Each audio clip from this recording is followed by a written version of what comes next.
Breaking news చూస్తున్నాం. మాజీ CS Somesh Kumar పై CBI ఈడీకి ఫిర్యాదు చేశారు action for anti corruption convener Srikanth నేత. అధికారాన్ని అడ్డం పెట్టుకుని భారీగా అక్రమాస్తులు సంపాదించారని ఫిర్యాదులో తెలిపారు.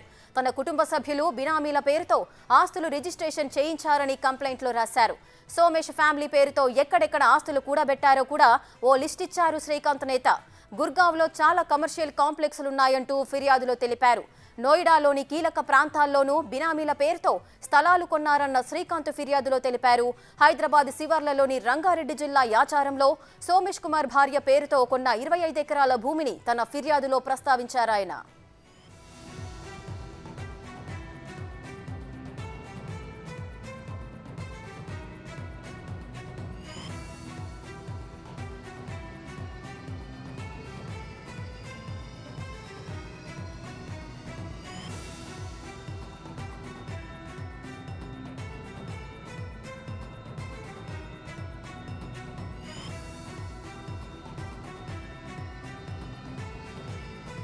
మాజీ సీఎస్ సోమేష్ కుమార్ పై సిబిఐ ఈడీకి ఫిర్యాదు చేశారు action for anti corruption convener Srikanth నేత. అధికారాన్ని అడ్డం పెట్టుకుని భారీగా అక్రమాస్తులు సంపాదించారని ఫిర్యాదులో తెలియజేశారు. అయితే సోమేష్ కుమార్ కుటుంబ సభ్యులు బినామీల పేరుతో ఆస్తులు రిజిస్ట్రేషన్ చేయించారని కంప్లైంట్లో రాయించారు. సోమేష్ ఫ్యామిలీ పేరుతో ఎక్కడెక్కడ ఆస్తులు కూడబెట్టారో కూడా ఓ లిస్ట్ ఇచ్చారు శ్రీకాంత్ నేత. గుర్గావ్లో చాలా కమర్షియల్ కాంప్లెక్స్లున్నాయంటూ కూడా ఫిర్యాదులో పేర్కొన్నారు. ఇక నోయిడాలోని కీలక ప్రాంతాల్లోనూ బినామీల పేరుతో స్థలాలు కొన్నారని శ్రీకాంత్ ఫిర్యాదులో చెప్పారు. హైదరాబాద్ శివర్లలోని రంగారెడ్డి జిల్లా యాచారంలో సోమేష్ కుమార్ భార్య పేరుతో ఉన్న 25 ఎకరాల భూమిని కూడా తన ఫిర్యాదులో ప్రస్తావించారాయన.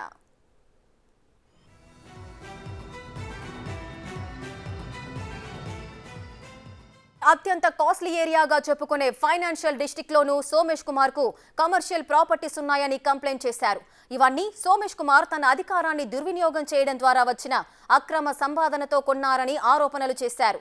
ఇక రాజకీయ నేతలకు అనుకూలంగా చాలా వివాదాస్పద జీవోలను సోమేష్ కుమార్ జారీ చేశారని శ్రీకాంత్ నేత ఆరోపించారు.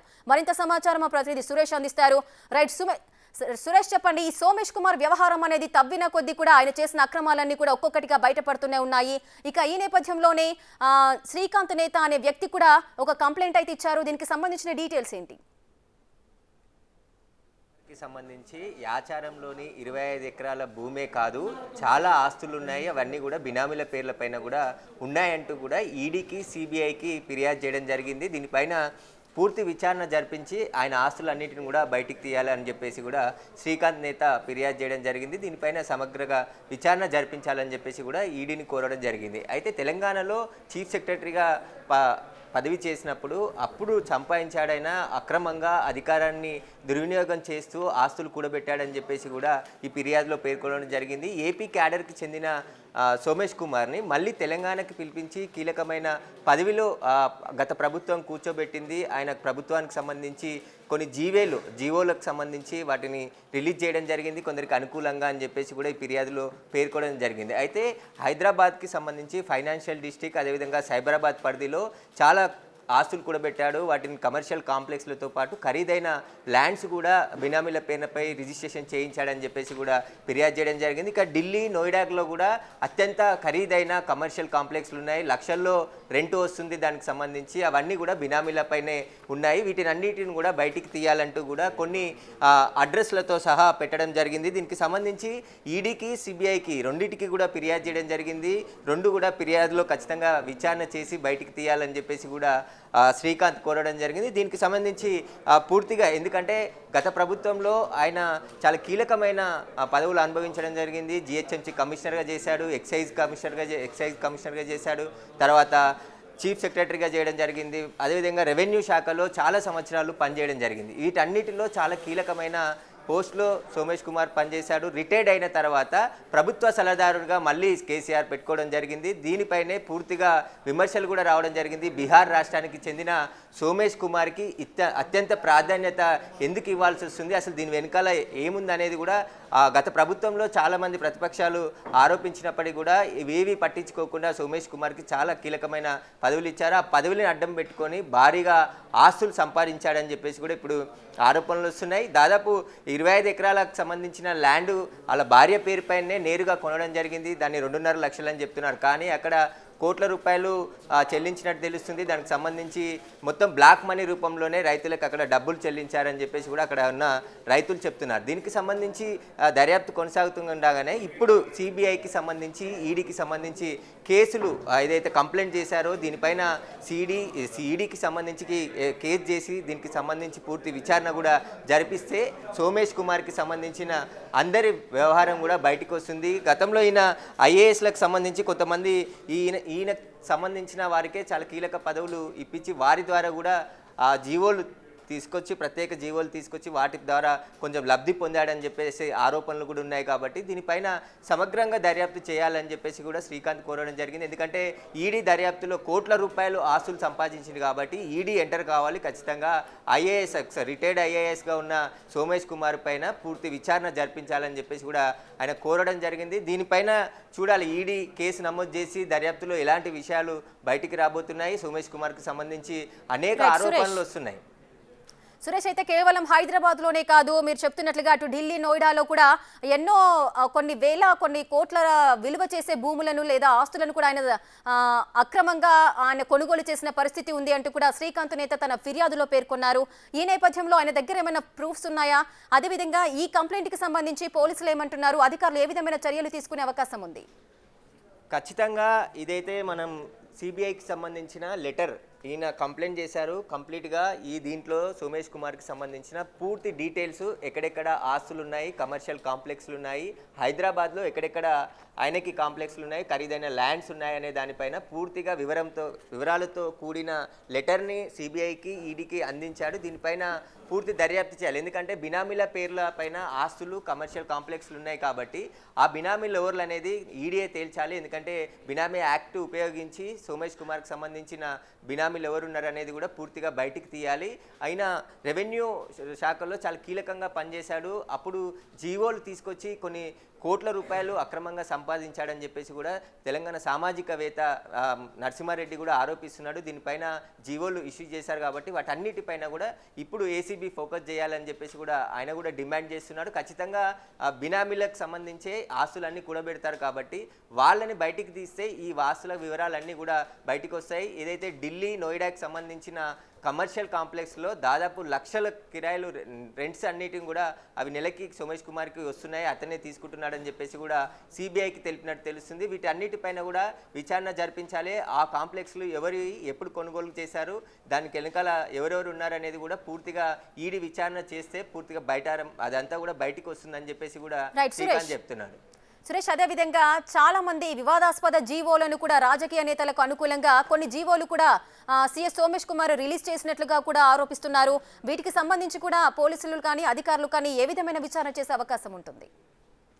ఖచ్చితంగా రెవెన్యూ సంబంధించి ఇప్పటికే బాలకృష్ణ హెచ్ఎండిఏ డైరెక్టర్గా ఉన్న టౌన్ ప్లానింగ్లో డైరెక్టర్గా ఉన్న సమయంలో సోమేష్ పాత్ర పైన కూడా ఏసీబీ ఫోకస్ పెట్టింది. ఎందుకంటే ఆయనకు సంబంధించిన లింకులు ఏమైనా సోమేష్కి సంబంధించి ఉన్నాయనే దర్యాప్తు కూడా కొనసాగుతుందని చెప్పేసి కూడా తెలుస్తుంది. దీనికి సంబంధించి హెచ్ఎండిఏలో చాలా కీలకమైన ఫైల్స్ అన్నీ కూడా ఏసీబీ అధికారులు స్వాధీనం చేసుకోవడం జరిగింది. దీనిపైన పూర్తి విచారణ జరుపుతున్నారు. ఇప్పటికే శివబాలకృష్ణ ఏసీబీ అధికారుల కస్టడీలో ఉన్నాడు కాబట్టి దాదాపు ఈరోజు రెండో రోజు కూడా శివబాలకృష్ణని విచారిస్తున్నారు. దానికి సంబంధించిన వివరాలు కూడా తీసుకుంటున్నారు. సోమేష్ కుమార్ చాలా వివాదాస్పద జీవోలు చాలా రిలీజ్ చేశాడు. ఆ జీవోల వల్ల ఆయన లబ్ధి పొందాడనే ఆరోపణలు ఉన్నాయి. వీటికి సంబంధించి దర్యాప్తు చేయాలని చెప్పేసి కూడా తెలంగాణలో ఉన్న సామాజికవేత్తలు డిమాండ్ చేస్తున్నారు. ఎందుకంటే బీహార్ రాష్ట్రానికి చెందిన సోమేష్ కుమార్ని తెలంగాణకి తీసుకొచ్చి ఏపీకి క్యాడర్కి చెందినప్పటికి కూడా మళ్ళీ తెలంగాణకే తీసుకొచ్చి ఇక్కడ కీలకమైన పదవులు ఇవ్వడం, రిటైర్డ్ అయిన తర్వాత కూడా ప్రభుత్వ సలహాదారుడుగా పెట్టుకొని మళ్ళీ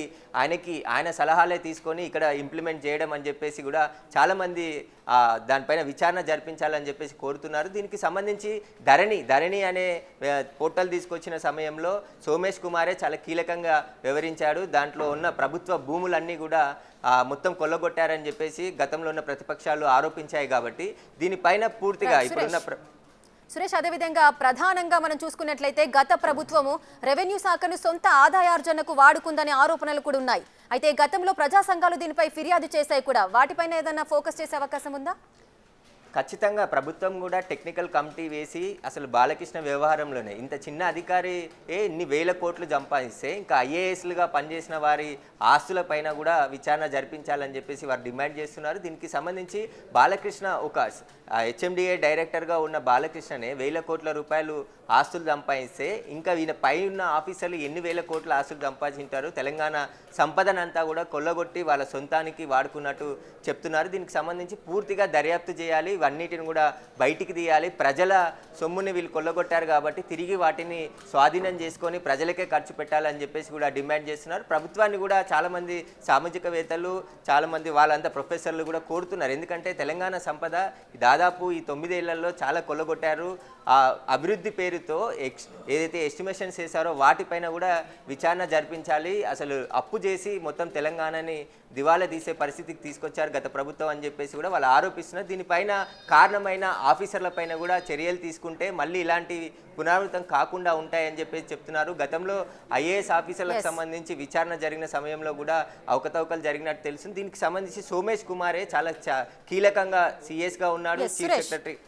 సురేష్, అదేవిధంగా ఈ ఆర్థిక శాఖలోనే కాకుండా ఈ మెడికల్ కాలేజీలకు సంబంధించి కూడా ఆ నిర్మాణాలలో కూడా అవినీతి జరిగిందంటూ కూడా కొన్ని ప్రూఫ్స్ కూడా బయటకు వచ్చాయి. అదేవిధంగా ముఖ్యంగా ఈ ఫార్మాసిటీ భూములకు సంబంధించి బీఆర్ఎస్ నేతలు దండుకున్నారనే ఆరోపణలు కూడా ఉన్నాయి.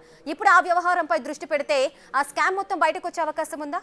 ఖచ్చితంగా వస్తుంది. ఎందుకంటే ప్రతిదీ స్కామే అని చెప్పేసి కూడా ఇప్పుడున్న ప్రభుత్వంలో మంత్రులు కూడా చెప్తున్నారు. ఒక్కొక్క శాఖ పైన రివ్యూ చేస్తున్న క్రమంలో ప్రతి దాంట్లో కూడా అవినీతి జరిగింది, డబ్బులన్నీ పక్కదారి పట్టాయి, వీటన్నిటిపైన విచారణ జరుపుతామని చెప్పేసి ప్రభుత్వంలో ఉన్న మంత్రులే స్వయంగా ప్రెస్ మీట్ పెట్టి చెప్తున్నారు. ఏదైనా ప్రాజెక్టులు కావచ్చు, ప్రతి డిపార్ట్మెంట్ ఏ డిపార్ట్మెంట్ చూసుకున్నా అందులో పూర్తిగా అవినీతి కూరుకుపోయిందని చెప్పేసి కూడా గత ప్రభుత్వంలో జరిగిందని చెప్పి దానిపైన దర్యాప్తు చేస్తామంటున్నారు. అందులో భాగంగానే కాళేశ్వరం ప్రాజెక్టులో కూడా చాలా అవినీతి జరిగింది. ఆ సొమ్మును కూడా బయట రికవరీ చేయాలని చెప్పేసి కూడా డిమాండ్ చేస్తున్నారు. ఇక సోమేష్ కుమార్కి సంబంధించే ఈ వ్యవహారం అంతా నడిచి ఉంటుంది. ఎందుకంటే చీఫ్ సెక్రటరీగా పనిచేసిండు కాబట్టి ఈయనకు తెలియకుండా ఏది బయటికి పోదు, ఏ జీవో కూడా రిలీజ్ కాదు. కాబట్టి దీనికంతా సోమేష్ కుమార్కి సంబంధించి పూర్తి విచారణ జరపాలి. ఈయన హయాం చీఫ్ సెక్రటరీగా ఉన్న సమయంలో ఎన్ని జీవోలు ఇష్యూ అయ్యాయి, ఆ జీవోలకు సంబంధించి ఎలాంటి లబ్ధి పొందారు, వీటన్నిటిపైన విచారణ జరిపించాలని చెప్పేసి కూడా కోరుతున్నారు. సురేష్, అదేవిధంగా సోమేష్తో పాటు కూడా మరికొంతమంది ఉన్నతాధికారులు ఇదే తరహాలో కోట్ల రూపాయల ఆస్తులు కూడా పోగేసుకున్నట్లుగా ఆరోపణలు వస్తున్నాయి. మరి దానిపైన కూడా ఏదైనా చర్యలు తీసుకునే అవకాశం ఉందా? ఎందుకంటే వీరికి ఏదైనా కఠినమైన శిక్షలు విధిస్తే తప్పించి ఇక ఎవరు కూడా ఇటువంటి అవినీతికి పాల్పడకుండా ఉంటారు కాబట్టి ఆ కోణంలో ఆలోచిస్తారనుకోవచ్చా? ఖచ్చితంగా ఇక్కడ కంప్లైంట్ కాపీలో మరో 2 ఐఏఎస్ పేర్లను కూడా ప్రస్తావించాడు శ్రీకాంత్. మనం ఇక్కడ చూడొచ్చు. మనము అరవింద్ కుమార్ పేరును కూడా ఇక్కడ ప్రస్తుతం వీళ్ళు ఐఏఎస్ ఆఫీసర్గా ఉన్నారు, వాళ్ళ పేరుని ఇక్కడ ప్రస్తావించడం జరిగింది. రజత్ కుమార్ పేరును కూడా ప్రస్తావించడం జరిగింది. వీళ్ళ పాత్ర పైన కూడా పూర్తిగా విచారణ జరిపించాలి. వీళ్ళు ఇన్వాల్వ్మెంట్ అయిన జీవోలలో కూడా వీరికి సంబంధించి విచారణ కూడా చేయాలని చెప్పేసి కూడా ఈడీకి సిబిఐకి ఫిర్యాదు చేయడం జరిగింది. దీని వెనకాల ఎవరెవరు ఉన్నారు, ఎందుకంటే గత ప్రభుత్వంలో అనుకూలంగా ఉన్న ఐఏఎస్ ఆఫీసర్లని దగ్గర సోమేష్ కుమార్ పెట్టుకొని ఈ జీవోలన్నీ రిలీజ్ చేసినట్టు అని చెప్పేసి కూడా ఈ సిబిఐకి ఫిర్యాదు చేయడం జరిగింది. కాబట్టి వీరందరిపైన విచారణ జరిపితే మొత్తం ఈ ఏవైతే ఫేక్ జీవోలకు సంబంధించి కొన్ని జీవోలు అనుకూలంగా కొందరికి లాభం చేకూర్చే విధంగా ఈ జీవోలు రిలీజ్ చేశారు కాబట్టి వాటిపైన దర్యాప్తు చేస్తే వీళ్ళ ఆస్తులకు సంబంధించి పూర్తిగా బయటకు వచ్చే అవకాశం ఉంటుంది. ముఖ్యంగా వీరికి అనుకూలంగా ఉన్న కుటుంబాలు, కొన్ని రియల్ ఎస్టేట్ కంపెనీకి సంబంధించిన కుటుంబాలు కూడా ఉన్నాయి. వాళ్ళే ఏదైతే బ్లాక్ మనీ రూపంలో సంపాదించే డబ్బులన్నీ కూడా రియల్ ఎస్టేట్లో పెడితే అక్కడ సేఫ్ ల్యాండ్గా ఉంటాయి, ల్యాండ్ రూపంలో ఎన్ని వేల కోట్లైనా దాచుకోవచ్చు అనే క్రమంలోనే ఈ డబ్బులన్నీ కూడా రియల్ ఎస్టేట్ రంగంలోకి మళ్ళించినట్టు ఏసీపీ గుర్తించడం జరిగింది. ఇటు బాలకృష్ణ వ్యవహారంలో కూడా 100 ఎకరాల ల్యాండ్ కొనుగోలు చేశాడు, కొన్ని ప్లాట్లు, అదేవిధంగా 10 కోట్ల విలువైన విల్లాలను కూడా 4 విల్లాలని కనుక్కోవడం జరిగింది. ఇవన్నీ కూడా డబ్బు రూపంలో కాకుండా ల్యాండ్స్, అదేవిధంగా కమర్షియల్ కాంప్లెక్స్లు అన్నీ ఆ రూపంలో లంచాలు తీసుకుని ఉంటారు. కాబట్టి ఇదంతా కూడా విచారణ జరిపించాలి. ఇదన్నీ అక్రమ సంపాదన, ఎందుకంటే వాళ్ళ ఆదాయానికి మించి ఇవన్నీ ఆస్తులు ఉన్నాయి కాబట్టి వీటిపైన పూర్తి దర్యాప్తు జరిపి నిజాలు బయటికి తీయాలని చెప్పేసి కూడా సిబిఐని, ఇటు ఈడీని కూడా శ్రీకాంత్ కోరడం జరిగింది. Right. Thank you, Suresh. Thanks for the details.